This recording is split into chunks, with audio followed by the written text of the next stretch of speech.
नमस्ते। आज बात करते हैं राजस्थान के एक ऐसे जिले की जो इतिहास, प्रकृति और आधुनिकता का एक कमाल का संगम है। चलिए, अरावली की पहाड़ियों के बीच बसे अलवर की खासियतों को जरा करीब से जानते हैं।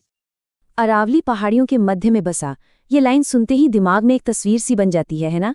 घुमावदार पहाड़ियाँ, हरी भरी वादियाँ, बस यही तो है अलवर की पहली पहचान। एक ऐसी जगह जहाँ कुदरत ने अपनी खूबसूरती दिल खोल कर बिखेरी है। तो चलिए सबसे पहले ये समझते हैं कि अलवर आखिर है कहाँ और इसकी ज्योग्राफिकल पहचान क्या है जो इसे इतना खास बनाती है। तो देखिए, अलवर है तो राजस्थान का एक बहुत ज़रूरी ज़िला, लेकिन इसकी सबसे दिलचस्प बात पता है क्या है? वो ये कि ये नेशनल कैपिटल रीजन यानी एनसीआर का भी हिस्सा है। इसका मतलब ये हुआ कि सिर्फ राजस्थान की सांस्कृतिक विरासत से ही नहीं जुड़ा है, बल्कि देश की राजधानी दिल्ली के इकोनॉमिक सर्कल में भी आता है।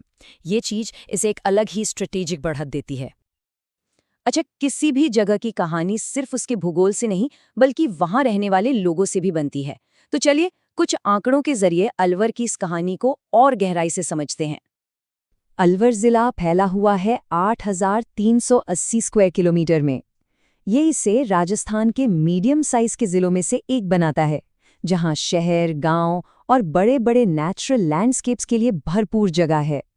और यहाँ की आबादी 2011 के सेंसस के हिसाब से इस इलाके में 36 लाख से भी ज्यादा लोग रहते थे।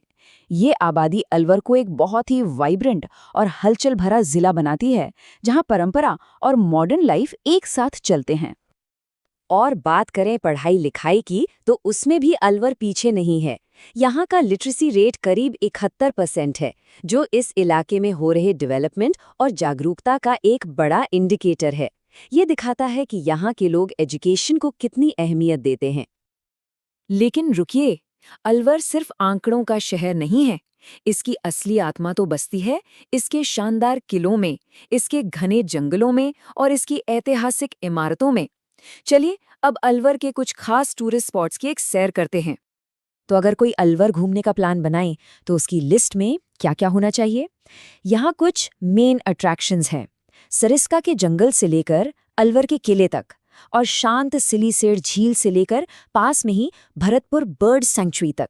मतलब हर किसी के लिए कुछ न कुछ जरूर है। नेचर लवर्स के लिए तो सरिस्का वाइल्ड लाइफ सैंक्चुरी किसी जन्नत से कम नहीं है।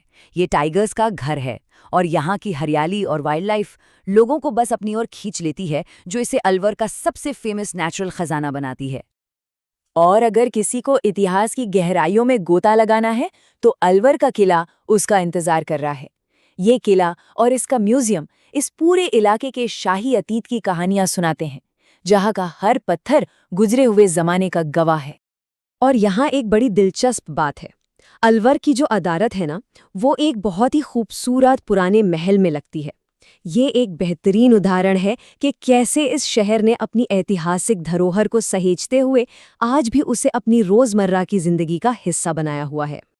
अलवर की ये सारी खूबियां, चाहे वो टूरिज्म हो या इतिहास, इसकी लोकेशन की वजह से और भी खास हो जाती हैं। आइए देखते हैं कि नक्शे पर इसकी जगह इसे कैसे एक स्ट्रेटेजिक सेंटर बनाती है। अलवर की लोकेशन बहुत ही खास है। ये जयपुर से सिर्फ 170 किलोमीटर और मथुरा से करीब 150 किलोमीटर दूर है। इस वजह से ये राजस्थान की राजधानी और एक बड़े कल्चरल हब के बीच एक पुल का काम करता है। इससे यहाँ पहुँचना और व्यापार करना दोनों ही बहुत आसान हो जाते हैं।